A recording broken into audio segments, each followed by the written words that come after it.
strange, isn't it, how stories emerge, particularly when you've got a big story related to the former royals known as the Duke and Duchess of Sussex, Harry and Meghan. Their version of events, as we now know, about their removal from Frogmore Cottage, a place apparently that they called a sanctuary. But yet, on international television, Meghan Markle said she felt trapped and was everywhere and nowhere. So which is it? Did you like living there or didn't you?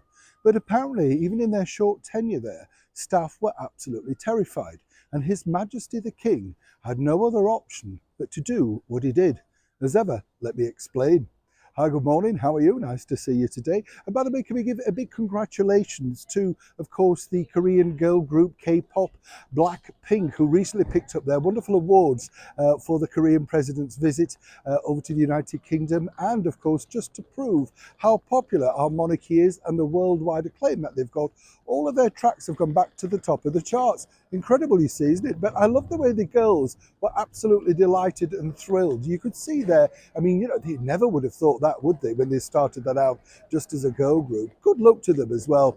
If you haven't checked them out, possibly not your type of music, possibly not mine, but I really wish them well. And I thought they all looked respectful and beautiful in the evening. If you haven't seen the pictures, do check those out. Now, of course, the big story at the moment is the ongoing sort of revelations, and we like to bring you the inside track of what we find out, because as you know, one of the problems with Harry and Meghan is the fact that they apparently, were so mortified at being asked to leave Frogmore Cottage. This was a place, as I said, that, they didn't intend to live there. It was they're going to be their back and forth bolt hole into London. Meghan Markle apparently hated living there, simply because she said she felt cut off, wasn't allowed out, etc.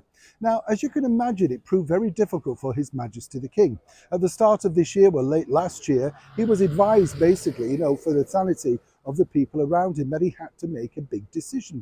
And the big decision was simply this, you see, Harry and Meghan had not decided as and when they were going to return. Nobody truly knew when they were going to pop back or if they were going to pop back, because that was the deal that they did. They kind of felt that they wanted to just return into the enclave of the security of Great Windsor. And of course, the security then would kick in as they were battling on for bigger security with the British Home Office and of course the London Metropolitan Police, a battle that's still going on. But you see, His Majesty the King had a bigger problem. Not only that, did other senior members of the British monarchy feel uncomfortable in the presence of Harry and Meghan, given the fact they've revealed conversations and of course, revealed things that have gone on, filmed quite literally in, of course, Crown Estate, all of that sort of stuff. So it didn't sit very well.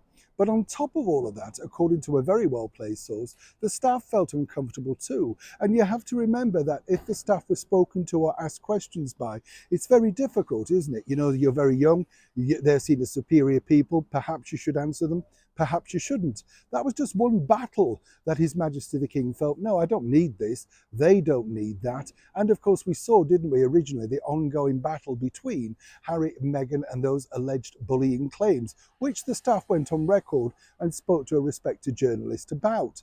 So while they want to claim that they were cut off and the grandchildren may not be seen, etc., as ever, we always like to bring you both sides, and I really fall on the side on this particular occasion of senior members of the British monarchy. Could you truly relax inside Windsor Castle, knowing at any moment you may bump into Harry or Meghan or the children, and wonder exactly what could you say, what should you say, and more importantly, would it then be revealed to the world? King Charles had no other option but to sever those ties, but very graciously said, should you ever require to come back to London as and when, just give us a bit of warning and we'll sort something out for you at Buckingham Palace. Buckingham Palace, of course, is quite away from where most of the senior royals now base themselves, out at Windsor. Very clever, very shrewd move. For those that actually believe, of course, that King Charles is not necessarily a strong character, I would say, of course, that he's shown a big particular show of strength dealing with this very tricky and thorny issue. Neil Sean in the very heart of London.